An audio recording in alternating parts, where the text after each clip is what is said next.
Dear students, good evening and a warm welcome to CSAT Made 2025 series, where we discuss the most exam specific questions and concepts for your CSAT paper of 25 year. Today's topic would be basic arithmetic. What do I mean by basic arithmetic?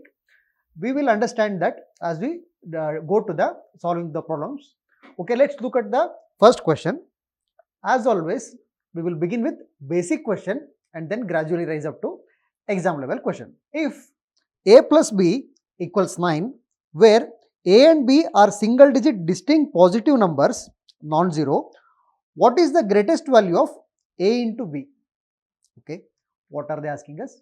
They are telling us that there are two numbers a and b, and both of them they happen to be single digit positive numbers. That is, they can take any value from 1 to 9, but they are distinct. It means if a takes value 1, b cannot take the same value.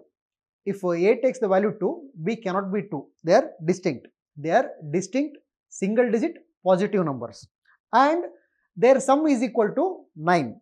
Okay, then what is the greatest value of a into b? What do they mean by that? I will explain this to you. Let's see what the values of a and b can be, then you will understand it. Let's say we are just assuming it. Let's say a is equal to 1, then what will b be? B will be equal to 8, right? Because we want such numbers whose sum would be 9. Okay. Similarly, if a were 2, b would be 7, because then their sum would be 9. This way, there are multiple possibilities. We need to take into account all the possibilities and see in which case the product of a into b would be maximum. That will be our answer. How do we do that? I will give you an idea of how to do this. Let's write the numbers let's write all the possible numbers which can be the values of a and b. What can they be? They can be anything from 1 to 9, right? 1, 2, 3, 4, 5, 6, 7, 8 and 9. They cannot take the value 0 because they have told positive numbers, especially non-zero. So these are all the values that a and b can take. If one of the numbers, if a takes the value of 1, what will b be? B would be 8, right? Yes. If a takes the value 2, what would b be? It would be 7, right? Yes. If a took the value 3, b would take the value 6. Yes. And if a took the value of 4, b would be 5. And if a took 4, b would be, if a took the value of 5, b would be 4. If a became 6, b would be 3. It would go just the other way. It doesn't matter to us. So these are all the possible values for a and b. If a takes one of them, b will be the other. Let's see what the product of the numbers would be in each case. In the first case, when one of the numbers is 1 and the other number is 8, the product would be 1 into 8, that is 8. In the second case, where the first number is 2 and the second is 7, the product would be 14. In the third case, where one of the number is 3 and the other is 6, the product would be 3 into 6, 18. In the final case, where one of the number is 4 and the other is 5, the product would be 4 into 5, that is 20. 8, 14, 18 and 20. Which is the greatest number possible? 20 is the greatest number possible, and that is our answer. This is what I meant by basic arithmetic. Now you got an idea, right? Now we will go to the next question. If a, b, c and d are distinct single digit positive numbers, non-zero, what is the least value of a plus b into c plus d? Okay, this is very similar to the previous question, but here the operation is a bit more advanced than the previous one. Here there are 4 numbers a, b, c and d. All of them, they are single digit positive numbers. That is, they all of them, they have to take one of the values from 1 to 9, and they are distinct. So if a takes one value, b, c, d cannot take the same value. And if a takes one value and b takes another value, C and D, they cannot take the values of A or B. So all of them are distinct, all of them are different from each other, and they are all single digit and positive numbers. Now, what is the least value of A plus B into C plus D? In the previous problem, they had asked us for greatest value. Here, they have asked us for least value. If we want to get least value, it means that we have we can infer from from the condition least value that we ought to take A, B, C and D, the least possible numbers, right? What are the possible numbers from for A to A, B, C, D? That would be 1 to 9, just like previous problem. However, since they are asking for the least value, we'll take the smallest values. That would be 1, 2, 3 and 4, correct? So we'll take the values 1, 2, 3 and 4. We will assign them to A, B, C, D so that we get the least value. Since we are taking small numbers, we will get small value. That is the rationale behind this. Okay. Now, what will the product be? Would it be like this? A plus B into C plus D. It doesn't matter to us which one takes which value. So, would it be like this? 1 plus 2 into 3 into 4. What would its value be? Its value would be, 3 into 7, right? That would be 21. Is that our answer? Maybe, but there is another, I think there are two more combinations that we can check. What are they? It can be this also, right? 1 plus 3 into 2 plus 4. It might be. We need to check it. What will the value be?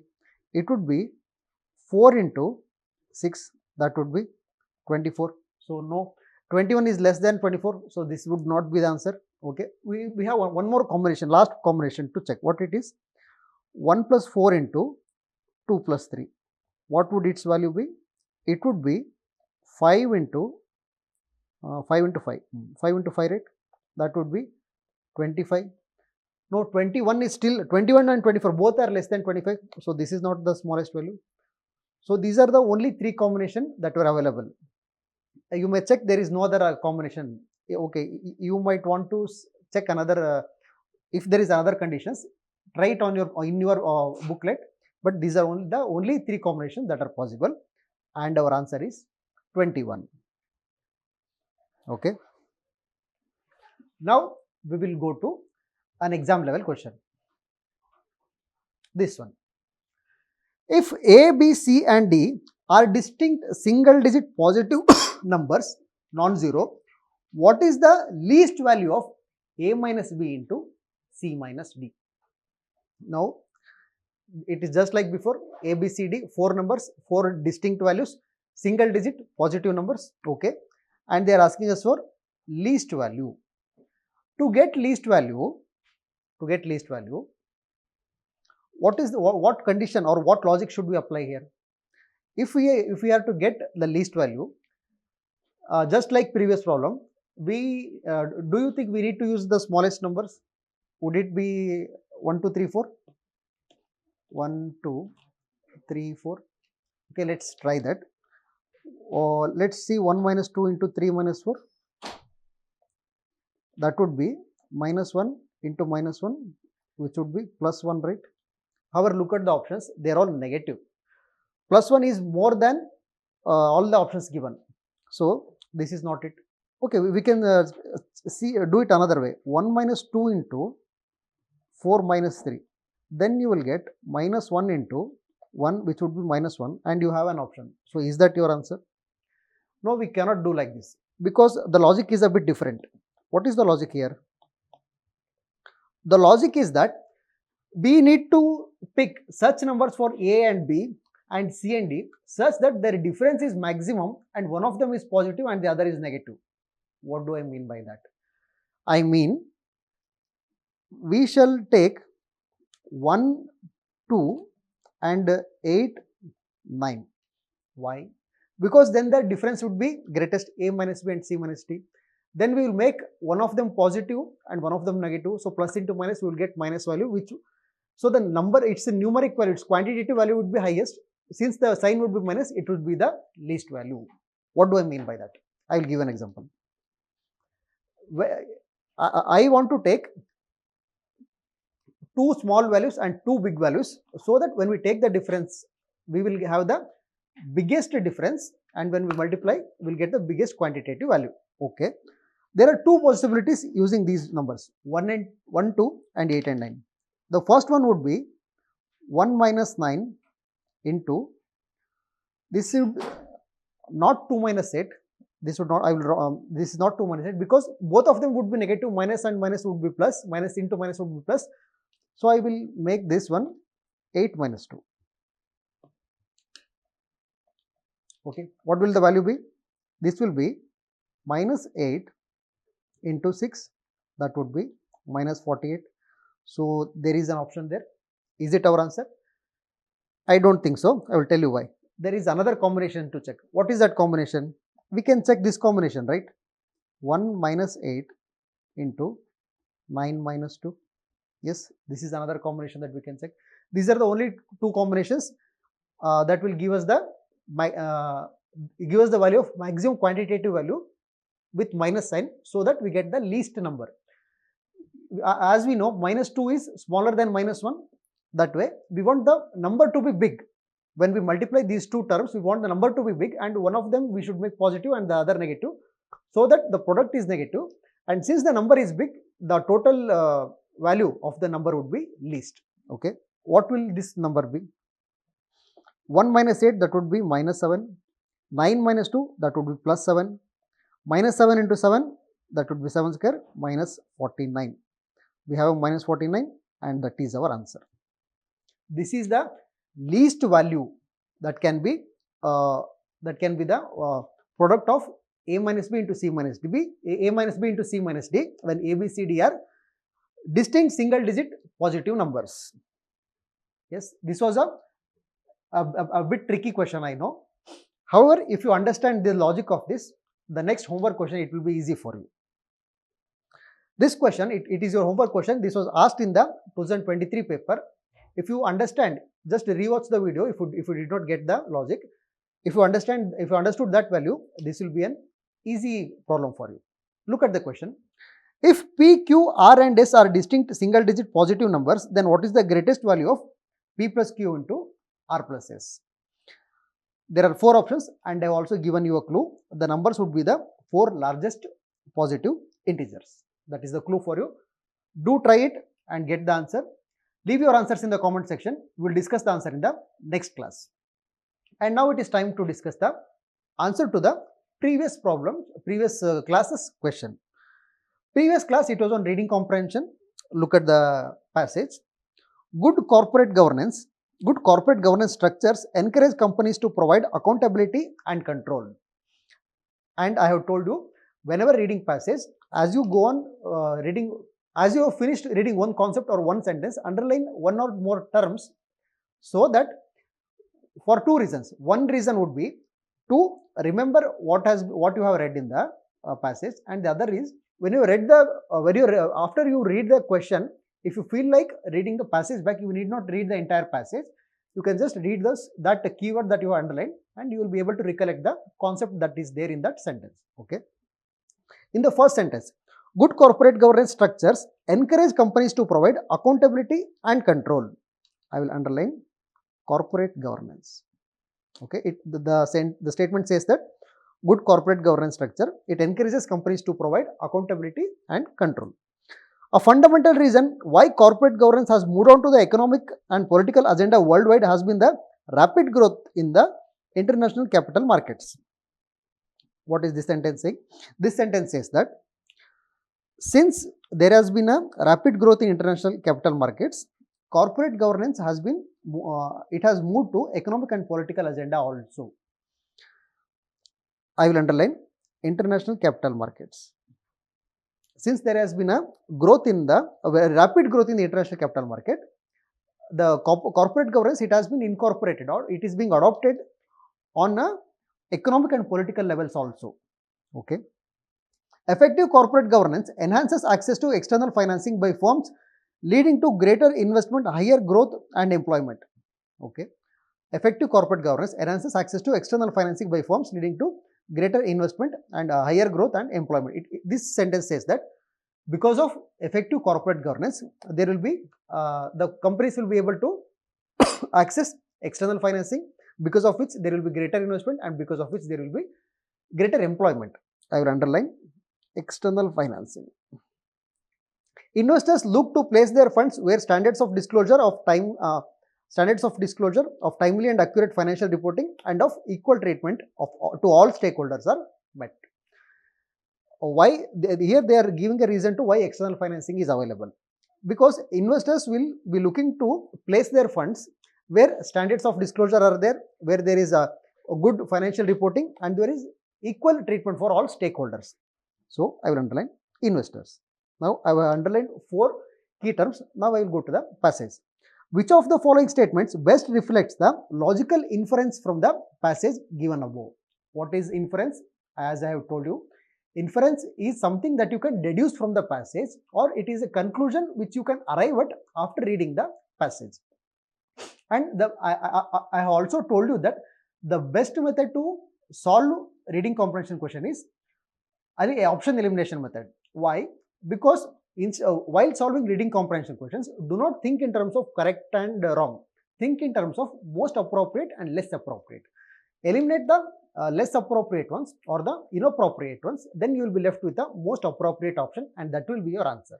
We will use the same technique here. Look at option A. It is an important agenda of the countries around the world to ensure good access to good external financing. Okay, one thing I think I am not satisfied with this one. However, I will not reject it. I will just keep it pending. Okay, look at the second one. Good corporate governance improves the credibility of firms. I think I will keep this one also pending. It is a good inference. However, we will keep it pending. Look at option C. International capital markets ensure that firms maintain good corporate governance. I will reject this one. Why? Where is this being talked about? In the second sentence, right? A fundamental reason why corporate governance has moved on to economic and political agenda worldwide has been the rapid growth in the international capital markets. This says that international capital market has made corporate governance to move to economic and political agendas. However, it does not say that it will ensure. Ensure would be a bit of a stretch of an argument, or it would be slightly extreme case, not entirely extreme. If the sentence had been international capital markets encourage that the firms maintain good corporate governance, we could have said, okay, let's see. However, it says ensure. There is a difference between encouraging something to happen and ensuring that it happens. So, international capital markets, they do not ensure anything. They merely encourage good corporate governance, or they encourage corporate governance to be adopted at political and economical levels. However, they do not ensure anything. So, we will reject option C. Look at option D. Good corporate governance paves the way for robust supply chains. There is no mention of supply chains. There is no mention of supply and growth, supply or demand or anything. So, we will reject option D as well. Okay. Now, we will get back to option A and option B. Option A says it is an important agenda of the countries around the world to ensure access to good external financing. Okay, when there is being talked about, when external financing is being talked about, they are mentioning that external financing, it is accessible to firms because of good corporate governance. However, this sentence, it is saying that countries, that is nations ensure access to good external financing. No. This sentence, it is not mentioning corporate governance first level. It is merely mentioning that countries ensure access to good external financing. No. We will reject it for 2 reasons. One, there is no explicit mention of countries being interested in good external financing in the passage. There is no mention of countries being interested in external financing, and again the word ensure is being used here. Countries do not ensure anything. As per the passage, there is no indication to think that countries ensure something. So, we will reject option A. Now, we will read option B once again. Good corporate governance improves the credibility of the firms. Yes, where is it being talked about? Look at the last sentence. Investors look to place their funds where the standards of disclosure of timely and accurate financial reporting and equal treatment of stakeholders are met. It means that investors would be willing to invest in companies where there is good corporate governance, because good corporate governance, it has improved the credibility of the firm in the eyes of the investors. So we will select option B as our answer. And if you like this class, do watch the class regularly. We upload one episode every evening, and do share the link to this YouTube video with your friends in your study WhatsApp groups and also in your study Telegram groups. Thank you and happy studying.